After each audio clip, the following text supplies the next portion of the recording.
भाभी के प्रति ननद का व्यवहार, एक दिल छू लेने वाली कहानी।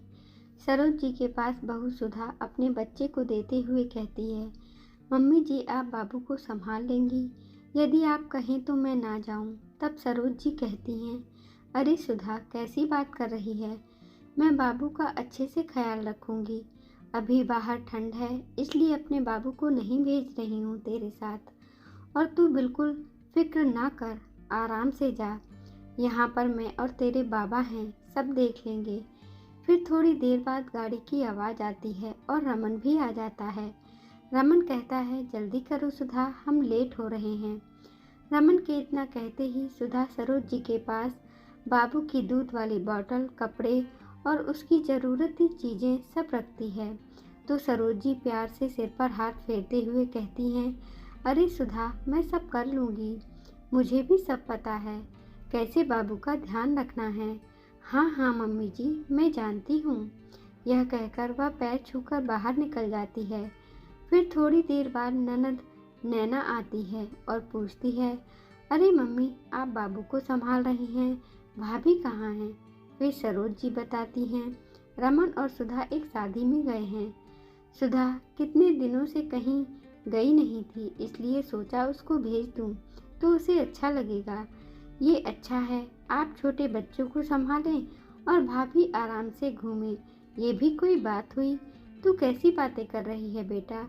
अगर मैं अपने पोते को संभाल रही हूँ तो तुझे क्या दिक्कत है? तू ये सब क्यों सोच रही है? तुझे खुश होकर बाबू को मेरे साथ संभालना चाहिए। और तू ये बातें करने बैठ गई। और सुना क्या हाल चाल है? मम्मी मेरे यहाँ तो सब बढ़िया है, पर यहाँ मुझे कुछ सही नहीं लग रहा। आप भाभी को बहुत छूट दे रही हो, देखना एक दिन सर पर नाचेंगी। अरे तू कैसी बहकी बहकी बातें कर रही है? सुधा शादी में गई है, ना कि कहीं घूमने, और वह अपनी शादी के बाद कहीं घूमने भी नहीं जा पाई। अब भी मैं उस पर पाबंदी रखूं? अगर तेरी सास तेरे साथ भी ऐसा करें तो तुझे अच्छा लगेगा? और 2 दिन की ही बात है, मैं संभाल लूँगी बाबू को। थोड़ी देर बाद एक फ़ोन आता है तो वे सुनार से बात करते हुए कहती हैं, हाँ हाँ भैया सेट तैयार हो गया हो तो भिजवा दीजिए। इतना सुनते ही फिर बेटी पूछती है, मम्मी क्या मंगा रही हो? तब उसकी माँ कहती हैं, मैंने एक गले का सेट बनवाया है, उसी की बात चल रही थी और वो सुनार आज दे जाएगा। अच्छा मम्मी किसके लिए हार बनवाया है? नैना पूछती है। तब वो कहती हैं कि मैंने अपनी बेटी के लिए बनवाया है। तो नैना चहक कर कहती है, मम्मी मेरे लिए अभी क्यों? आपने मेरे जन्मदिन पर डायमंड की रिंग दी तो थी। तब सरोज जी कहती हैं, अरे तेरे लिए नहीं, सुधा की मैरिज एनिवर्सरी आ रही है तो सोचा उसके लिए पहले से बनवा लूँ।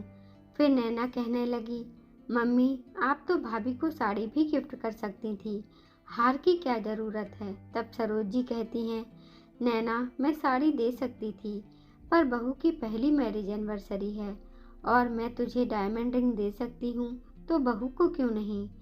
बहू भी मेरे लिए बेटी है, अगर मैं उसकी खुशियों का ख्याल नहीं रखूँगी तो कौन रखेगा? इस तरह नैना को समझ आ रहा था भाभी के लिए मम्मी का अटैचमेंट बढ़ रहा था। तब वह तुनक्कर कहती है कि अब तो मम्मी भाभी ही प्यारी हो गई हैं, जो उसके लिए इतना सोच रही हो, बेटी की जगह भी ले ली है। आखिर हो भी क्यों ना, आखिर बहू सेवा जो करती है। तब सरोज जी डांटते हुए कहती हैं, अब बहुत हुआ नैना, अब मैं सुधा के खिलाफ एक शब्द नहीं सुनूंगी। फिर नैना सवाल जवाब करते हुए कहती है, मम्मी खूब सर पर चढ़ाओ, फिर कुछ बुराई मत बताना।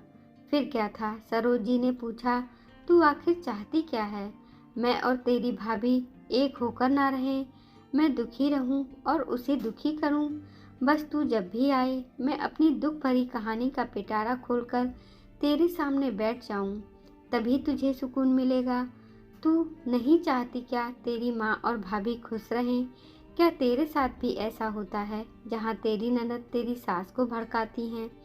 नहीं माँ, मेरे साथ ऐसा नहीं होता। अगर तेरे साथ ऐसा नहीं होता तो तू कैसे सोच सकती है? बहू का दर्द तुम क्यों नहीं समझती? तू भी एक बहू है, अगर तेरे साथ ऐसा हो तो क्या तुझे अच्छा लगेगा? नहीं ना। नैना बेटा तू अपनी सोच बदल, फिर देखना कि तुझे भी कितना अच्छा लगेगा। साथ ही खुशी मिलेगी। तब नैना को समझ आता है कि उसकी कितनी गलत सोच थी, जो एक बहू होकर भी बहू का दर्द नहीं समझ रही थी। अब उसे समझ आया था कि बहू भी बेटी से बढ़कर हो सकती है। इस तरह उसने माँ के साथ रहकर भतीजे की देखभाल की और भाभी के प्रति भी मन के भाव बदल गए। आपको यह कहानी कैसी लगी? अपना उत्तर कमेंट बॉक्स में अवश्य दीजिए। धन्यवाद दोस्तों। कृपया हमारे चैनल को लाइक करें, शेयर करें, सब्सक्राइब करें। धन्यवाद।